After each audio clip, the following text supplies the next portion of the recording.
Warning. The following is extremely addictive content. The original Savage Podcast may cause increased levels of success, happiness, and completely transform your life. You've been warned. Welcome back, everybody. It is that time of the week again. Time for another episode of the original Savage Podcast. This week is going to be an insane episode. I already know, haven't done it yet, obviously, but we already know what's coming. And I know that our guest today has got some incredible insight. He works with some incredible people and helps take them to that next level, which is what we're all here for, right? So without further ado, Aaron, why don't you go ahead and introduce yourself? Yes, sir. What's going on, Josh? What's going on, everybody? My name is Aaron Campbell, Coach Aaron for short, man. I am a QB quarterback consultant. I've been blessed and privileged to work with a lot of guys that, you all see on Sundays or some of the top players in college football right now. I serve as the quarterback coach for Under Armour. I've done the Elite 11 circuit. I've coached, Robles camps. I've 247 Sports. You name it, I've pretty much done it. And I've been doing this since 2017. And it has continued to trend upward, which is a blessing in itself. All glory to God, man. I'm just, thankful to be on your platform today and share it. Hopefully talk about some inspiring things that can help somebody out there and kind of give them the blueprint to how they can take their life to the next level as well. Perfect. Yeah, I love having, this is like our perfect episode because I love having coaches on because coaches have to understand so many different perspectives because they work with different personalities and different problems. And so you have to understand so many different perspectives as a coach, but then also that athletic transition into business, right? And you're not just a coach, but obviously you have your own business and all that good stuff. So it's perfect fit for the show today. And so, without further ado, I'll just jump right into it and get into the same question I ask everybody to start the show off is, in your opinion and experience, what is that one thing? What is the one catalyst to take somebody from the plateau they're on to that peak performance level, or just that catalyst for real lasting change and transformation? Accountability.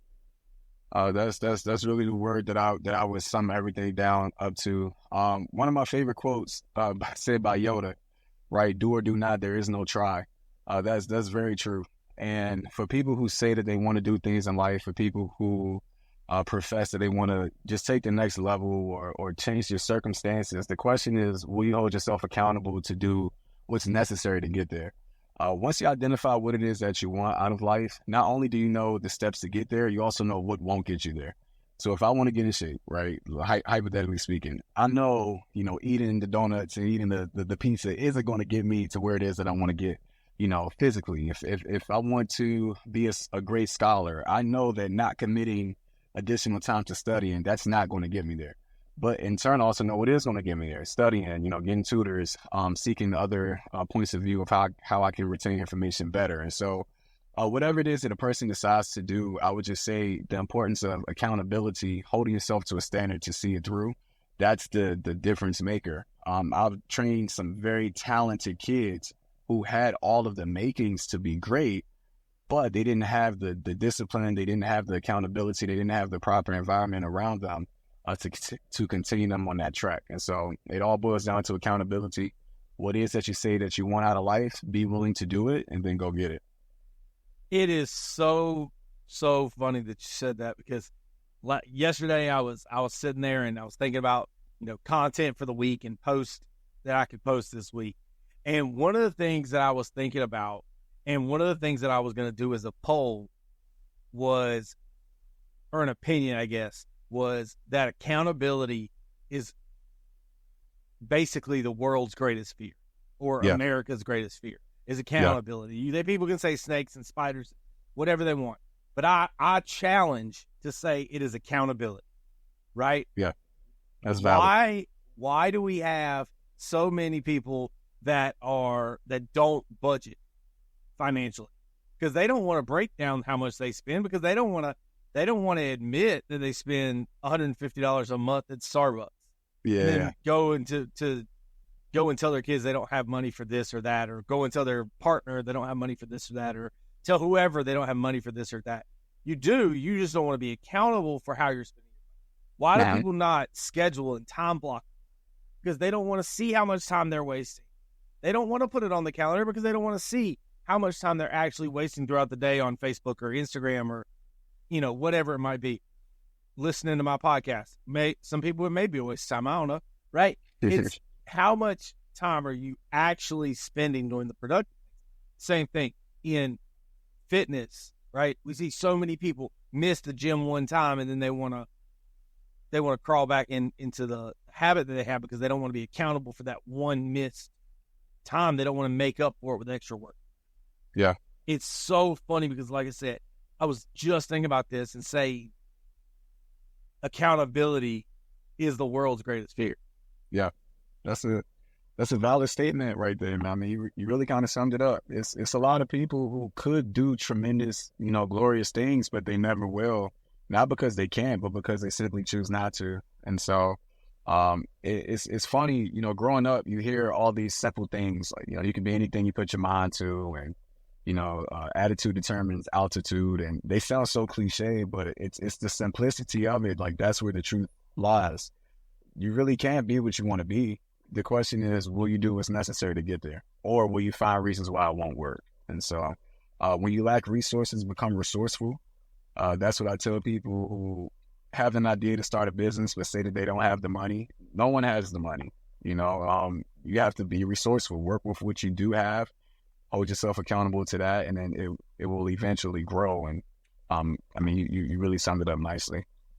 Yeah, I mean, talking about being resourceful, right? Like, there's kids out there in Africa. There was a show or a movie that Shaq was in, and like they pull up and he's like playing basketball with a milk crate, right? Like, be resourceful. Just because you don't have a private gym in your house doesn't mean you can't play basketball. He can't do push-ups. That's a fact. Right. Kids all over the world play. I've heard this story before about like Brazilian soccer, and the reason that a lot of the times they're so good is because they grow up most of their life playing barefoot in sand.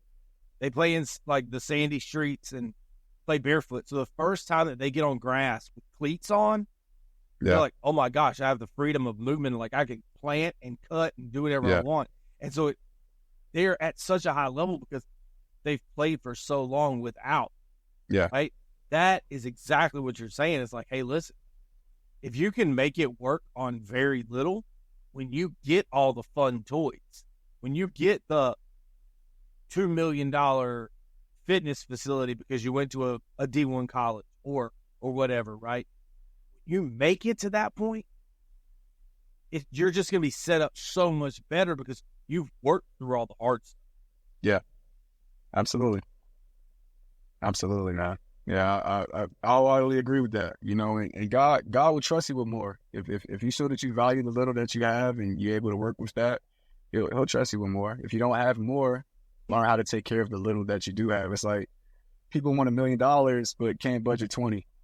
Like you can't budget $100, but you think you'll be trusted with 100,000. It doesn't work that way. So show that you can do it with a little. It was like that with me with training. I was okay with having 3 clients when I first started. I had to learn how to manage 3 clients before I could even dream of having over 100. And so it's in learning how to manage 3. 3 became 5, 5 became 10, 10 became 15, 15 became 25. And it was like you build skills that teaches you, okay, well, when 25 turns into 125, I'll know how to, manage that because I was able to manage it at a much smaller level. So yeah, no, I'm with you. Yeah, it's too many people want to forget that growth phase, right? Yeah. People just want to go straight to super success. Yeah. But if you don't go through that growth phase, like, you can't manage that success, right? I literally just heard a quote from Jelly Roll, and he said he wasn't ready for success before this. Like, the reason that he's not having success, or now having success at 39 years old and being a breakout star at 39 years old, when a lot of people get into the music industry at 19 or 20, the reason he's having success now is because he wasn't ready. Right? Mhm. You have to put in that growth phase and become ready. He said, man, if I had this kind of money when I was in my 20s, I would be dead. Right? He couldn't handle it. Well, it's the same thing, right? We see all these athletes that are great athletes, and then they get shoved into the limelight, and they're not ready for it. Yeah. They can't handle it, and it's like, the old way of doing things. Let's just go into your neck of the woods, the quarterback situation, right? It used to be you got drafted, you sat there for 2 or 3 years, and then you got your shot, and you had a lot higher success rate. Yeah. Now they get drafted and thrown right under the bus, like, hey, go get in there. Yeah. Well, you're gonna go get in there with a team that wasn't very good last year, so Yeah. expecting some crazy miracle to happen, it can't, right? People forget the growth phase. They just want the super successful phase. Yeah. That's valid, man. It's a lot that just sticking with the quarterback analogy for how it really kind of relates to life. It's a lot of behind the scenes things that have to work as well. We talk about, first of all, stability with your coaching situation. That's obviously like the number one, right? Having a good coach does help tremendously. Having a great offensive coordinator, play calling, that does help tremendously. But also the front office, and that oftentimes gets overlooked. People just assume every front office is good, and that's just not the case. There's a lot of dysfunction in a lot of buildings, and that has a severe trickle-down effect that can impact negatively the quarterback. And so sometimes you see young guys come in, and by the grace of God, they're able to, kind of navigate those murky waters and see tremendous success. And then you see other kids who come in and unfortunately, has the opposite effect on them. It's the same thing in entrepreneurship, having a strong, supportive team around you. Most often than not, ironically, it's not going to be your family. For anybody who starts a business, who really knows, the family usually is the last people that support. I don't know why it's like that. Usually your friends are the last people to support. I don't know why it's like that. Maybe it's because they've known you your whole life. But you have to go find the people who were assigned to help you. And it's what the squeaky wheel gets the oil. Like, until you actually verbalize what it is that you're going after, until you actually take actionable steps towards it, those people who are supposed to help aid and assist you won't come to you. And so just the importance of having a strong team, the importance of, in my business, we talk about Mastermind Alliance for my company that I run, Respect and Honor Academy.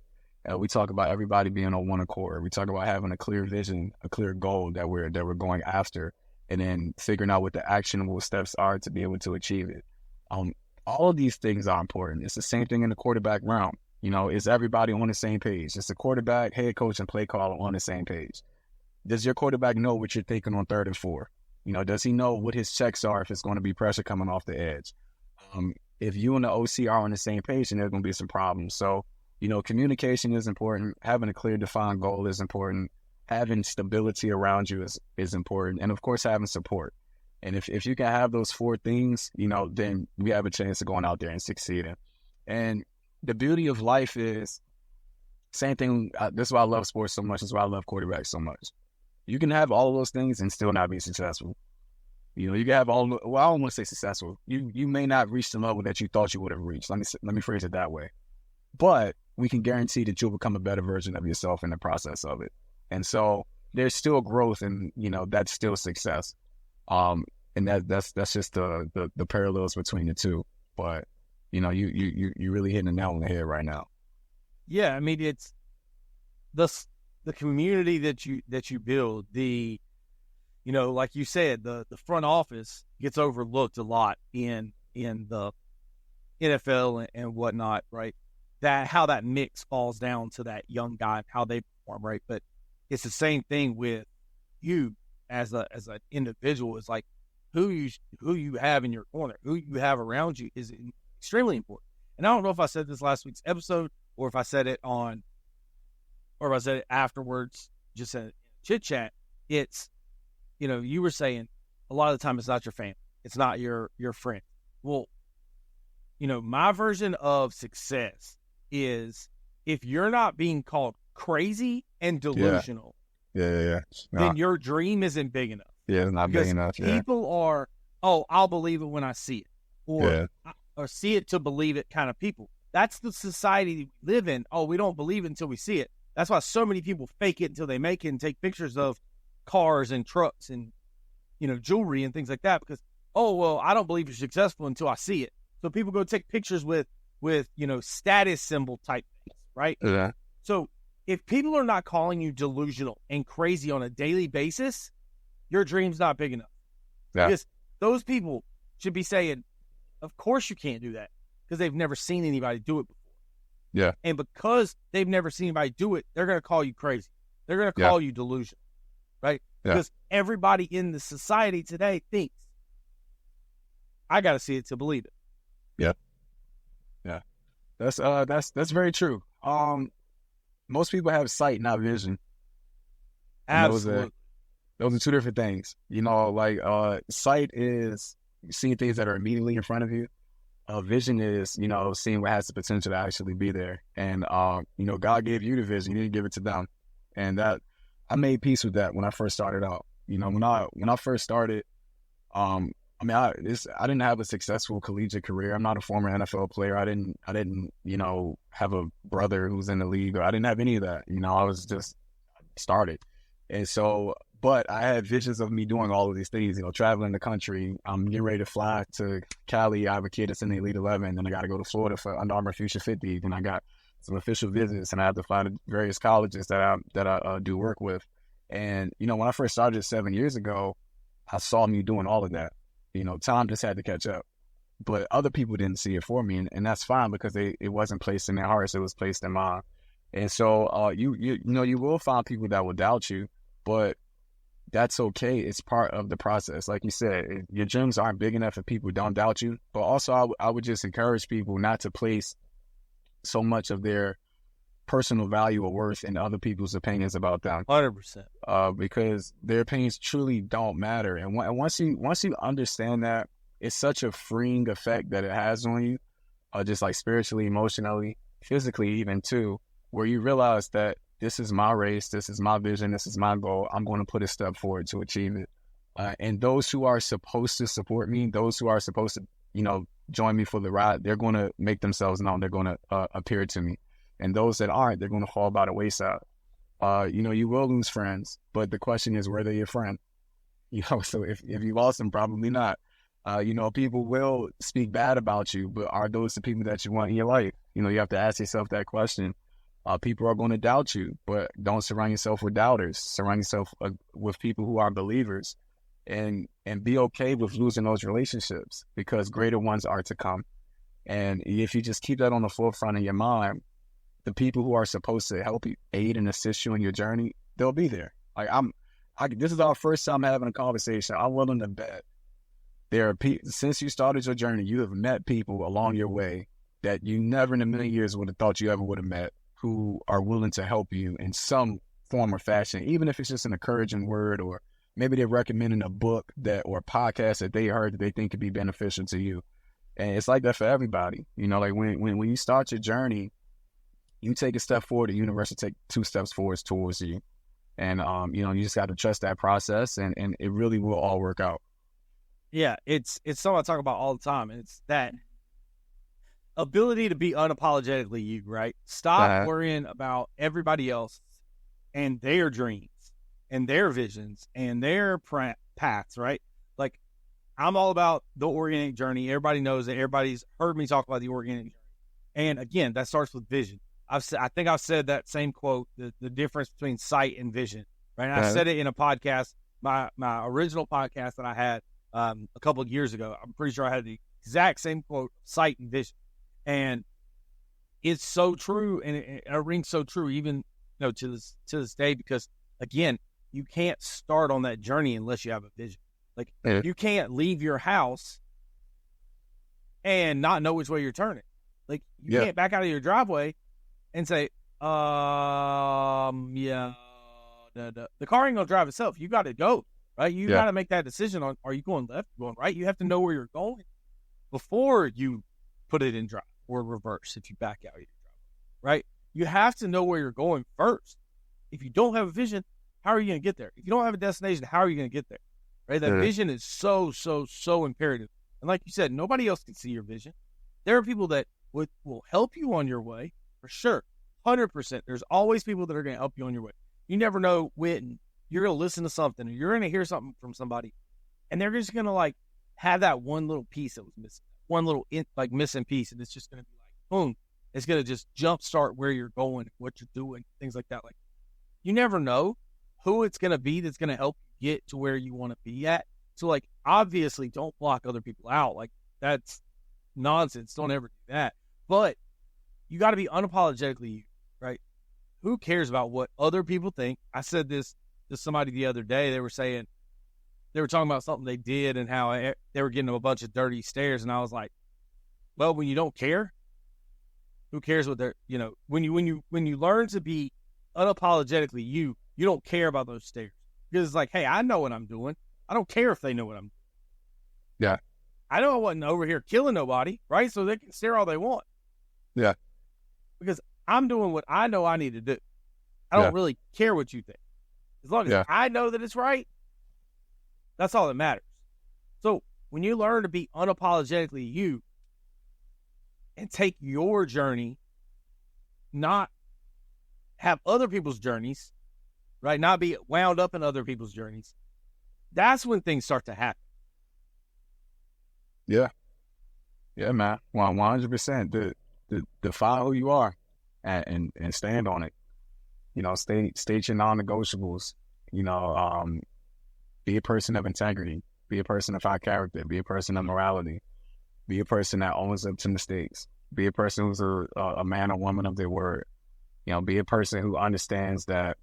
One of my favorite quotes from Muhammad Ali: "Service to others is the rent we pay while here on earth." Be a servant. Figure out how you can help, aid, and assist other people. One of my favorite quotes: "By helping people get what they want, you get what you want." That's very true. You in the podcast space, and inspiration, you're giving them, life jewels that they can take and they can apply to themselves and change their situation. And in turn, you're getting what you want. Your audience is growing, your reach is growing, your influence is growing, so on and so forth. And so, it's powerful, to be able to do that. And, same thing with me. I'm helping people become better quarterbacks, from the youth level all the way up. And by doing that, they're helping me get to what it is that I want to do in life, which is, be able to travel and help even more kids than I originally thought of. So, just define who you are, be clear on who you are, be clear on what you stand for, be clear on what you represent. And when someone tries to enter your space that isn't in alignment with that, distance yourself from them. Only align with people who are moving in the same direction as you, and you'll be amazed at how far you can go like that. Man, I got two things that hit me so hard right then. It's like, one is that define yourself, right? You said define yourself, and that circles back so much to the accountability, right? You said accountability at the beginning, and now you're saying define yourself. And I talk about an internal audit, doing an internal audit of yourself. What are your non-negotiables? Like you said, who are you really when it comes down to it at your core? Who are you? What are your defining principles? You have to understand who you are internally before people can see it from the outside, right? So I talk about internal and external perception and making those two things align, making sure that other people see you the way that you see you, right? That's when true performance happens. I say that, but there's a lot of people out there that don't want to do that process. They don't want to define themselves because they're scared that once they put a label on what they are, they say, oh, I'm this great person. Then the accountability kicks in. Yeah. Once you put a label on it, once you put a definition on it, then the accountability kicks in. And again, that's what we go back to. Accountability is, in my opinion, everybody's greatest fear. Not everybody. Most people's greatest fear. Yeah. And so the other thing, that you just mentioned is being able to make that bigger impact, right? You want to be able to just grow and make that impact, grow and make that impact. And that's exactly what I am. People ask me all the time, like, hey, you were in sales, you were an advisor, in your own book of business, why did you choose to go the training route and coaching route? Why do you do that stuff? And I'm like, because you don't understand how many more people I can help. Yeah.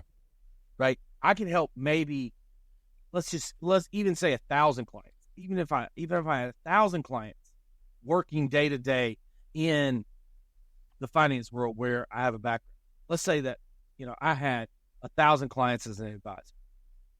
If I go and train 100 advisors on how to grow their business, how to do it right, because I'm not going to just work with anybody. I'm going to work with people that want to do things the right way, because I'm going to sit here and we're going to have this conversation about defining yourself and making sure that you match that persona every single day, right? So the people that are getting trained by me are going to be people that want to help, that want to do good. So by me doing this coaching and training, things like that, I took that 1,000 people that I could help, and now we're at 100,000 that I basically helped through, an intermediary.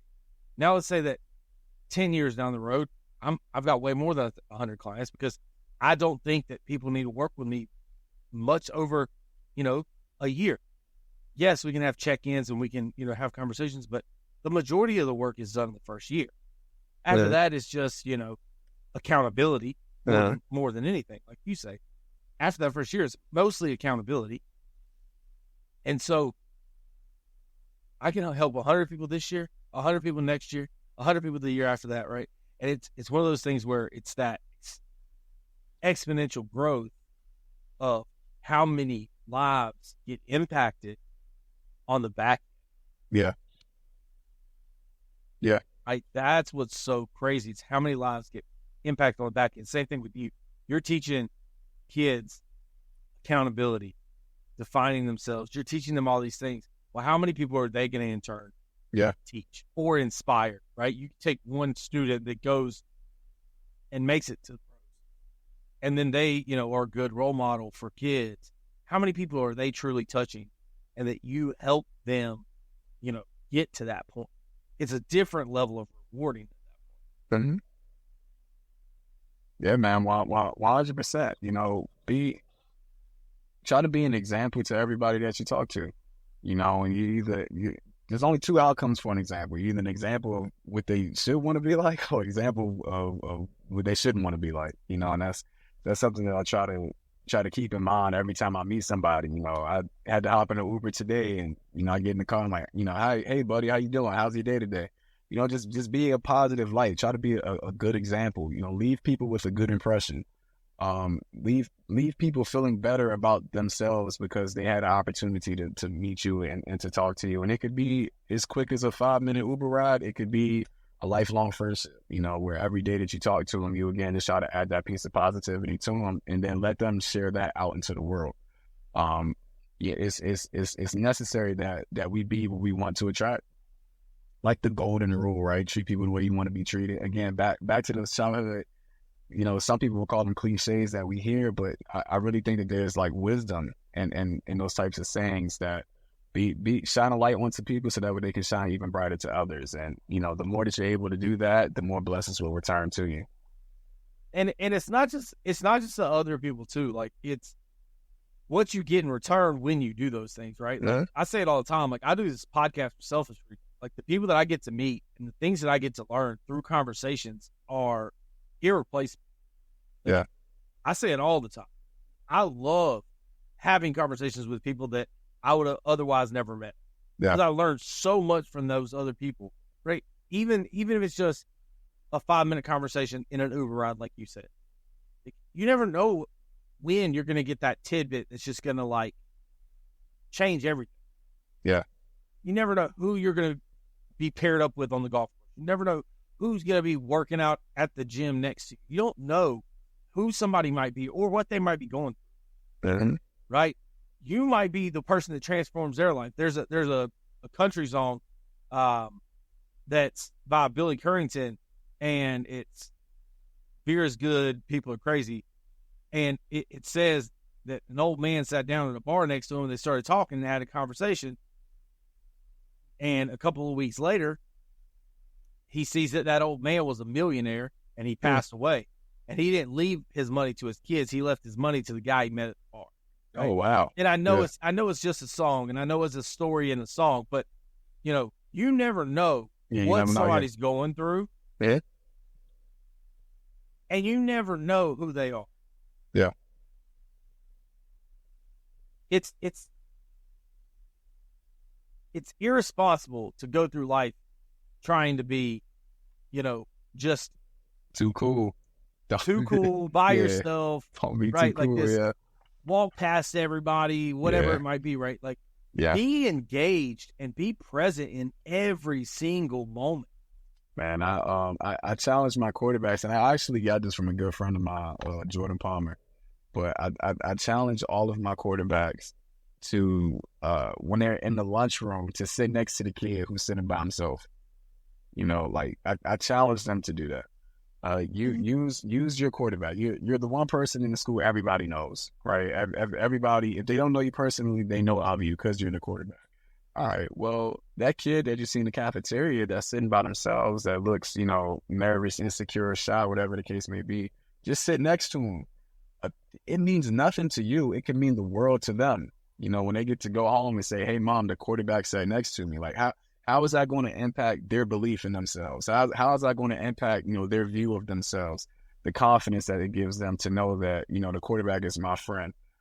Quarterback, I would argue, man, outside of the president of the United States, is like arguably the most notable position on earth. Like, you can go to some of the most remote places ever and mention Tom Brady and they know his name. I ask a kid to name 5 Supreme Court justices, they have no idea. I'll be like, hey, who's your local governor? The average adult has no idea. You tell them to name 10 NFL quarterbacks, they can tell you their stats, they can tell you what college they went to, so on and so forth. So there's a lot of responsibility that comes with that position. I love it because you're the head of a team, head of an organization. It's the same thing as being head of a household. There's so many parallels and similarities between quarterbacking on the field and quarterbacking on everyday life. But just being able to use that to be a blessing to other people. And it may seem small to you, but it could really be the difference maker between life and death, honestly, and in some situations, just extending friendship to a person. So I definitely encourage people to do that. Like, try to be the friend that you wish you had growing up. Try to be the person that you wish you had in your life, and you'll be amazed at the rewarding feeling that comes as a result of that. Well, like that you said, like quarterbacking in life, right? Because it all comes back full circle to me. This whole conversation kind of comes back full circle. And when you're a quarterback, there's a lot of little decisions you have to make, right? Like, how are you going to shift protections? What are you going to call an audible? Or what are you going to do? Like, there's a lot of little decisions that get made when people may not see those little decisions, right? And it comes back down to defining yourself and defining who you're going to be, defining what your principles are. Are you a stay in the pocket, I'm not going to scramble kind of guy? Are you a scrambler? Or like, what are you? Define yourself, right? In business, in life, define yourself, because you can't make little decisions if you don't have a foundation. Mm-hmm. You can't make those quick little decisions if every time you go to make a decision, you're thinking, okay, well, what is this going to do? If I do this, then it's going to, you don't have time for all of that. Things happen quick. Most of the time, good things happen really fast. Good. And I know that seems crazy, but good things happen really fast. And if you watch any of the podcasts, any of the shorts that I put out, you'll know that I think that I say it all the time.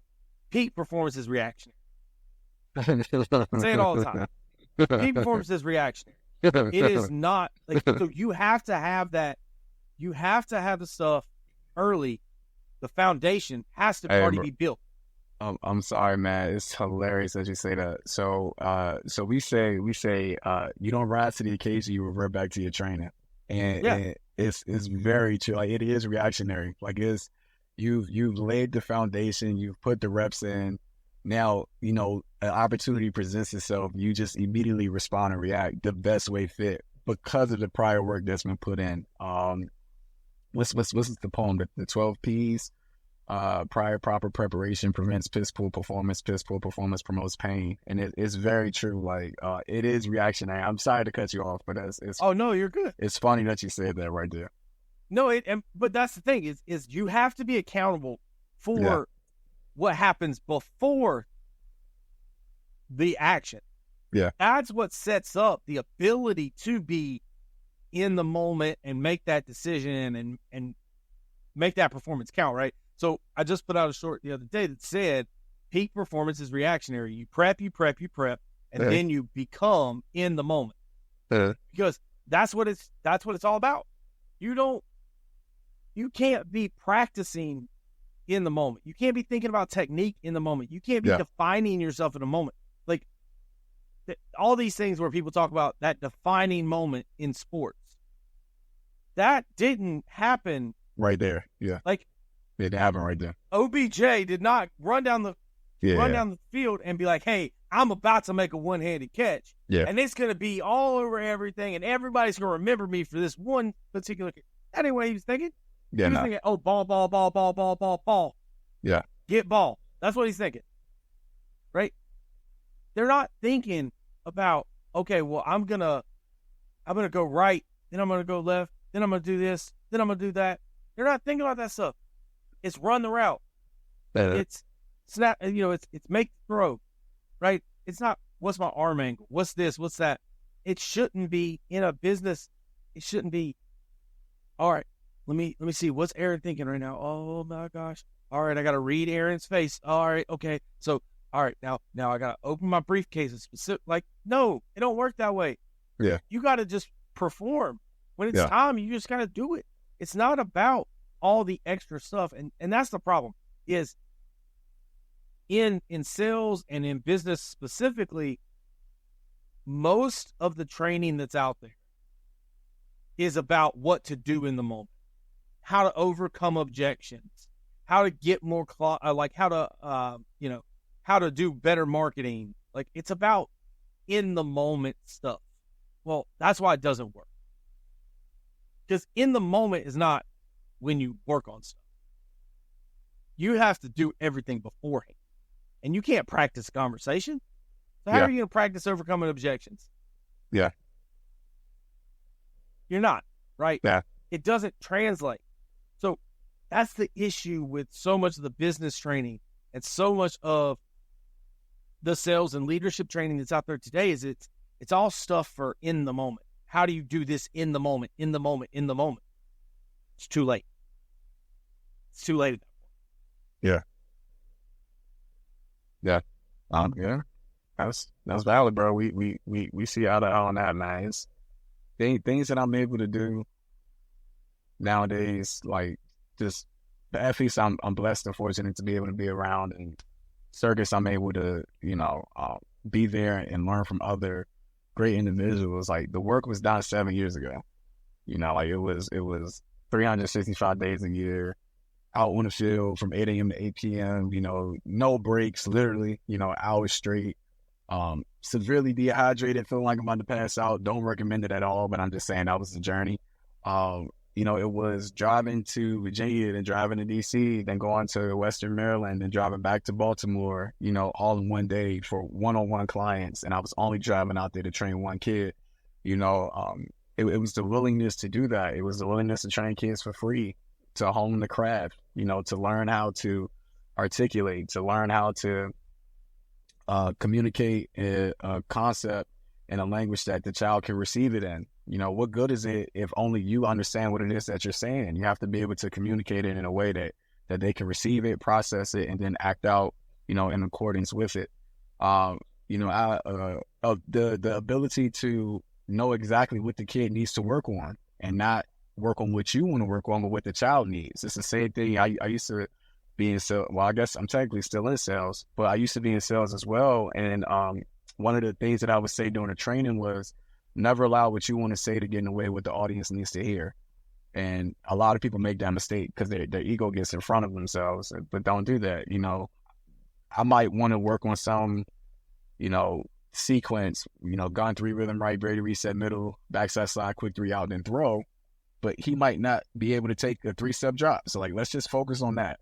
you know, before we get into all this other jargon that is just way over his head. And, you know, same thing in friendships, you know, be the friend that they need, not the friend that you know, might see fit right there in that moment.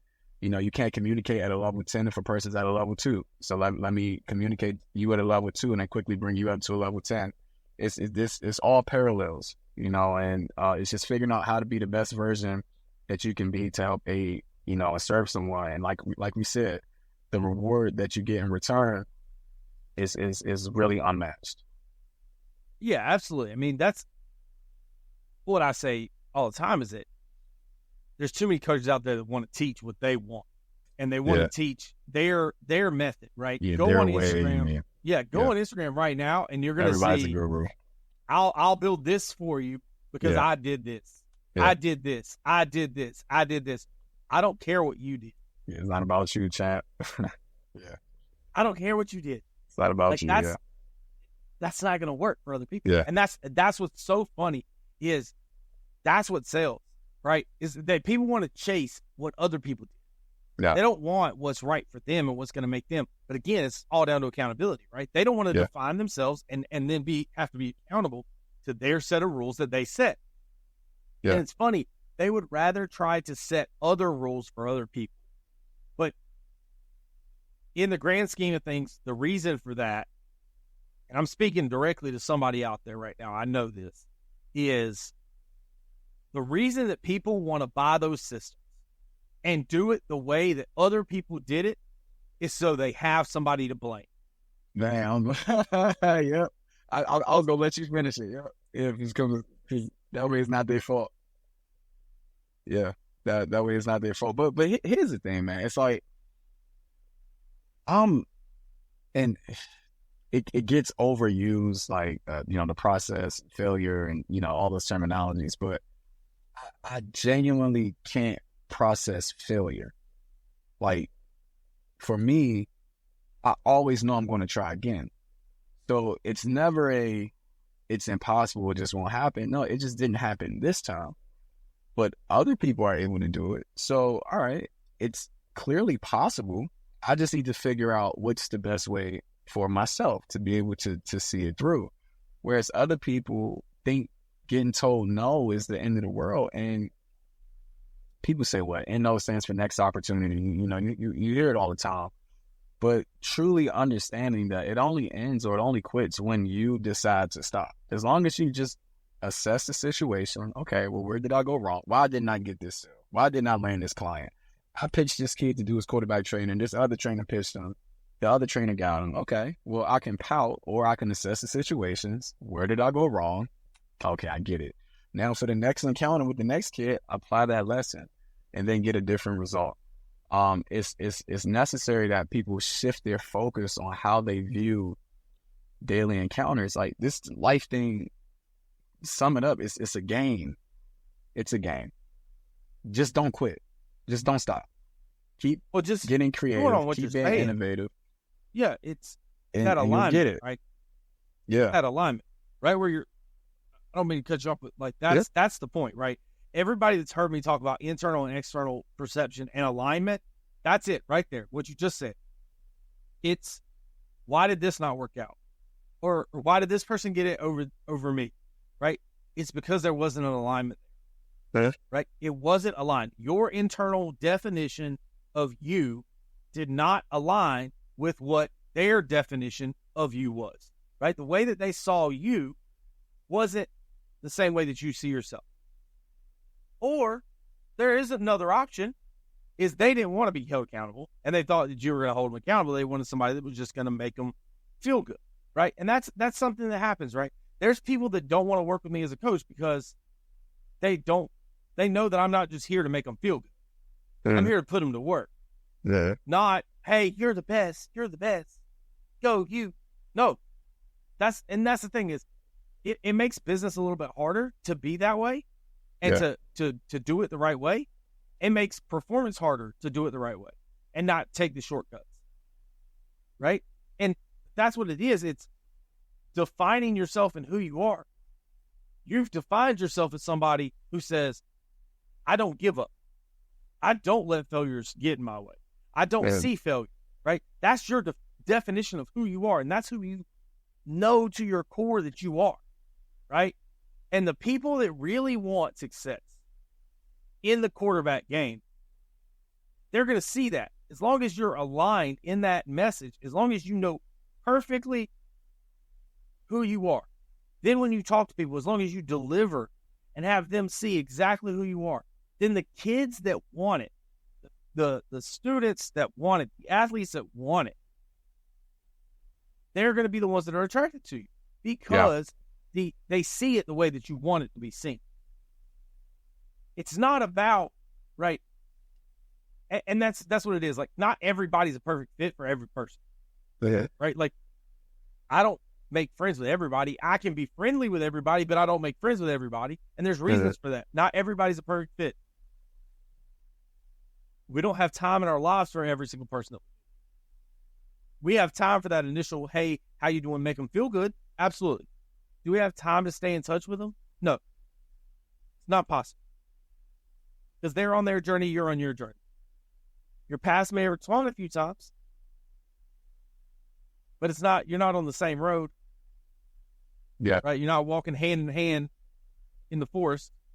Right? Shit. So what you said there was so, and again, I didn't mean to interrupt you, but it's so impactful for what I say so many times and what so many people miss. It's that alignment of perspective. And that was a perfect example of you defining yourself and knowing exactly who you are. And so I had to jump in right there because it was literally a perfect example. I appreciate it, man. It's just, yeah. I mean, that's really what it is, bro. Define who you are, be clear on it, set the standard, and then abide by it. You know, oftentimes when I first start training a kid, I have them list out what all their goals are. We do this whole presentation on, goal setting. Your goals need to be smart, specific, measurable, attributable, realistic. You have to put a timetable on it. And we talk about, outcome-based goals and performance-based goals. And, we just go through all of them, right? And at the end of it, I make them revise their list, and then I make them sign it, right? And I'm like, okay, cool. Like, here's the contract that you just made with yourself. This is your accountability buddy. That's what we call it. And so you said that you wanted to throw 20 touchdowns this year, so we need to average 2 touchdowns a game. To achieve this, you're going to commit X amount of time to studying film, X amount of time to weight training, X amount of time with your coaches, X amount of time additional with your teammates. We just like go through this criteria. And we say, okay, now at the end of the year, if you didn't achieve these goals, I want you to look back and see, did you do all of the things that you said that you were going to do? Okay. So if you didn't commit to 3 hours additional film study, if you didn't commit to extra weight room, extra time throwing with your teammates, after practice, whatever the case may be, you have nobody to be upset with other than yourself. It's not your coach's fault. It's not the receiver's fault. It's not the play caller's fault. It's not any of that. It's your fault because you did not do what it is that you said you was going to do. On the flip side of that, you could do everything on your list that you said you was going to do and still not throw 20 touchdowns. That's the reality of life. There's a randomness that comes along with life. Sometimes we can do everything right and it's still not panning out the way that we thought it was. But again, what we can guarantee is that you became a better version of yourself while in the pursuit of that goal. And so it's still a win-win situation. Either I'm going to achieve it the way that I saw fit, or I'm not going to necessarily achieve it that way, but I'm still going to become a better version of myself. I didn't make it to the NFL. I didn't. I'm 100% okay with that. I wasn't a 5-star recruit that played at Alabama and blew his knee out and then didn't make it. I'm okay with that. But the skill set that I developed while in pursuit of it allows me to train an Alabama quarterback, which I have done. It's put me in positions where I can work, where I've worked, with NFL guys or alongside professional athletes. And so it may not happen the way that you thought it was going to happen originally, but the skill set that you'll develop will still lead you on a path that will ultimately get you where it is that you want to go. And so that's just what I encourage people to quickly understand, is that it's possible. It may not be the way that you thought it was, but if you stick to the script and if you just don't stop, it'll come back to you tenfold. Absolutely. And I say it all the time. I'm not a huge person on like timeline goals because I think that those are limiting beliefs in certain situations. Yeah. Obviously, there is a timeline in sports. There's a season. There's a game. There's a timeline that is already set. So in that situation, it is a little bit different. But like you said, did you do what you set out to do? Did you work the 3 hours extra? Did you do all the things on the checklist to accomplish the goals that you wanted to accomplish? Performance looks different in sports, right? There's people that have an incredible year somewhere, and then the next year, if you just look at the stats, the statistics are down. Let's take Caleb Williams, right? There was a lot of people talking about Caleb Williams, and for those that don't know, Caleb Williams is a quarterback, played at Oklahoma, then University of Southern California. He's from here. He's from Maryland. Yep. From Maryland, and then just got drafted number 1. So people looked at his statistics for this year and said, oh my gosh, he had a down year. His stats aren't there. His team didn't win very much, yada, yada, yada. But if you watch the tape, all the NFL scouts said he's the most ready. He's the most NFL ready. He's the most NFL ready. He's the most NFL solid. So a lot of the times people get wrapped up in those goals of the results, right? Did I break $100,000 in sales this year? Did I expand my business by X amount this year? Did I do this or did I do this?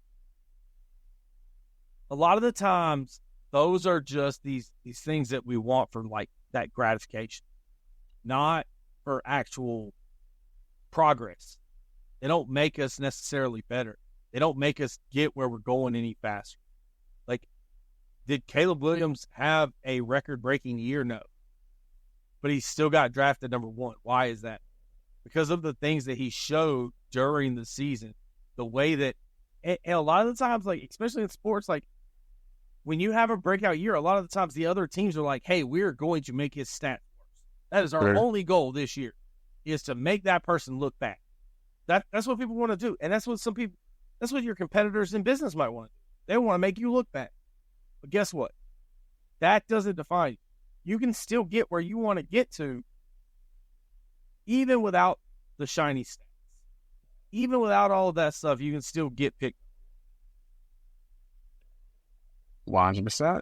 Yeah, he's I never got the opportunity to work with him. I've been around him a couple times, but he 100% defines himself. Like, better than maybe anybody I know. And trust his process. He's put the work in. His Heisman speech I thought was beautiful. He talked about the 5 a.m.s that he had been doing ever since he was in middle school. And people see the splashy play and think, oh, he's just blessed with that. And he is part of it, but you're not going to find a much harder worker than him. I had an opportunity to coach Blake Corum in high school at St. Vincent Pallotti here in Laurel, Maryland. Blake is, in my opinion, the greatest running back in Michigan history. He just got drafted. He's with the Chargers. No, he's with the Rams. Sorry. He's with the Los Angeles Rams, and Blake is arguably the greatest player I think I've ever seen in person, but has an insane work ethic, and his work like that diligently since I can remember. He was 14 years old. And so people see the success, but they don't see the long track record of what it took to actually get there. They just see him on Saturdays and now eventually Sundays.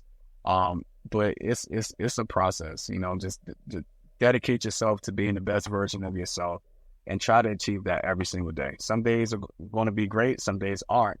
But if we could just continue to put one foot in front of the next and understand that, you can't compare your chapter 1 to someone else's chapter 20. And you just continue to put one foot forward. Eventually, you look up, and you're closer to where it is that you want to be. Two quotes that are profound to me. I guess I'll just say 2 analogies. One is, it's an African proverb that I love, and it goes, "You can't eat an elephant in one bite. You have to chunk it," and that's very true. Just place your attention on the small, actionable things that you can achieve that are directly in front of you. Eventually, you look up, and you would have built the masterpiece. Rather than looking at the totality of a situation. When I first started out, I said I wanted to be the top quarterback trainer on the East Coast. Have I achieved it? I don't know. I don't even know how you quantify that. But that was a goal that I set out for myself. And so I just put, well, in order for me to be one of the best on the East Coast and one of the best in the nation, I need to first conquer PG County, which is where I resided at. Okay, well, in order for me to do that, I need to get my first client. So it became, okay, well, how do I get my first kid? Then I got my first kid. Now, how do I give him the best experience ever that his dad will want to go tell somebody else? And it just slowly grew from there. But if my eyes were just set on, I want to be the best in the nation, and then a week goes by and I haven't been crowned that, and then I quit because I'm upset and it's somebody else's fault, we never would have got there. And so you just put one foot in front of the next. You don't, we talk about being oriented with your goals. You have what we call a task-oriented goal or ego-oriented goal. Task-oriented goals are goals you set for yourself. Okay, so you're intrinsically motivated. This is, I'm going to do X, Y, and Z because this is what I want to do. Ego-oriented goals is how a majority of people in the world operate. They worry about how they compare to other people. And so you look at another person's success. I tell this to my kids, you may throw 3 touchdowns and you're pumped up. The kid across the rival team threw for 4 touchdowns. Now you're no longer happy. But you still threw 3 touchdowns, but now you can't be fully happy because you didn't act out to the level that they acted out to. Sometimes we can overperform our competitors and still not live up to our standard. We've all been in school. We've all had a situation where everybody failed a quiz, so you don't feel as bad because everybody failed. Yeah, but you still didn't live up to your standard. Or maybe you got a D and everybody else got an F. So you did better than everybody, but you still got a D. Don't worry about how you compare to other people. Be more task-oriented, be more self-motivated, set your goals and achieve them, and put a foot down, and we'll eventually get there. Rather than being so caught up in what other people do, how they define you, and how they see you. So that's definitely something I just love to leave people with. Well, and if you put it in terms of football and in terms of quarterback, there's different styles of offense. If you are a balanced offense, you're not going to throw 56 touchdowns a year. Yeah. But like somebody that's in a pass-first offense, right? If you're not in that West Coast high-flying offense, you're not going to run 120 plays a game. So you can't, right? But if you're comparing your statistics and saying, oh, this person threw for X number of yards and I threw for this number of yards, this, that, and the other. Okay, it is what it is. Yeah. But look at your situation. Mm-hmm. Let's not look at everybody else's situation. Let's look at your situation. Let's figure out how to make your situation the best for you, not trying to fit some other mold. And again, that's the problem with coaching in most situations right now is, oh, hey, you're willing to do this? Okay, come here. I'm going to put you into this mold. I'm going to shove you into this mold that I've already made. Yeah. Everybody wants you to reuse the same mold instead of creating from what's already over here, right? Like, we'll just take you, shove you in this mold. There might be some pieces that don't fit in there. We'll just cut those off of here. We don't need those. But that's not what makes people, right? That's not what makes somebody truly great. Like, you can't take their personality away. You can't take their individuality away. That's what I talk about. Perspective and individuality are so important when it comes to peak performance. What makes you great? What is it that is your defined, like, what is that internally that makes you who you are? Like you said, define yourself and then hold yourself accountable to it. Your accountability buddy list, right? Did you do all of these things? Okay, well, then you can't be mad at anybody but yourself, right? Did you do all of these things and it still wasn't good enough? Okay, well, let's figure out why. Was it because the offense wasn't right? Was it because you made poor decisions during the game? Was it because, of course, in football, there is some blame on other people, right? Did somebody drop a pass? Multiple passes? Like, did you just not have the team around you to help you succeed, right? There's so many different things that go into it that somebody thinking they can do it on their own, and this sounds selfish because it's coming from a place of somebody that coaches and trains, but somebody thinking they can do it on their own is living in a fantasy. Because you can't see everything. You can't quantify everything. Your emotions get in the way. Right? Like you said, wow, man, I'm super pumped because I threw 3 touchdowns. But then you see the guy across the street. Your emotions get in the way of actual progress. that's why you have to have that team around you. That's a fact. And, sometimes it's hard to see the picture when you're in the frame. Like, you need that outside point of view, that outside perspective to help guide you. Sometimes, like, when you're in why do boxers have coaches? Like, why do boxers go to a corner? I mean, yeah, they're resting, but at the same time, they're hearing a perspective that they may not see because they're in the fight. Okay, but looking at it from the outside, they might see something. Every time my quarterback comes to the sideline, he puts that headset on, I'm telling, hey, you missed this. You didn't see the overhand. You did. Okay, all right, thanks, sir. Okay, cool. Now I know what to look for next time.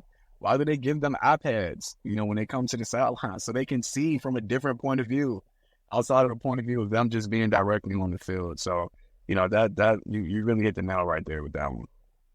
That other point of view is extremely important. Yeah, and that's what it's all about, right? You have to have somebody in your corner that's not scared to call you out, right? That's the most important. If you have a coach and they're just, oh my God, you're the greatest, you don't make any mistakes, they're not going to get you, right? And I know that that happens, but again, it's that person that's shoving you into a mold, right? Don't let nobody put you in a mold. Don't let nobody cookie cutter you or put you in a mold. So, and I think that's super, super, super incredible episode. And I know we could keep going forever, but I'm not going to take too much more of your time. And just one more time, just kind of shout out, who you are, what you do, and where people can find you. Yeah, man. So again, first and foremost, I thoroughly appreciate you allow me onto your platform. I think what it is that you do is amazing. It's one thing to see a need in the world. It's another thing to want to, help solve that need. It's another thing to want to, be the person that says, okay, I can look around for somebody else to do it, but I'm actually going to take the initiative and try to be a beacon of light and try to help. So I definitely commend you for that. And I appreciate you extending the opportunity for me to come onto your platform and just talk a little bit about myself. But again, Coach Aaron, you can find me on social media at Coach Aaron RHA. Again, that's Instagram, Twitter at Coach Aaron RHA. I run Respect and Honor Academy, one of the top athletic training companies in the DC, Maryland, Virginia metropolitan area. I'm also serve as a quarterback for Under Armour. I'm also work with Elite 11 and Rivals.com and other different camp circuits as well. It's been a blessing. I've been fortunate to do this going on almost a decade now. Time flies when you're having fun. It's been a blessing. It's been a journey. I've been able to meet some wonderful people, and I just look forward to continuing to add whatever light I can to help aid and assist the next generation. Absolutely, man. Thank you so much for your time getting on here. Listeners, check back next week because you already know we're going to have another fire one. So let's go.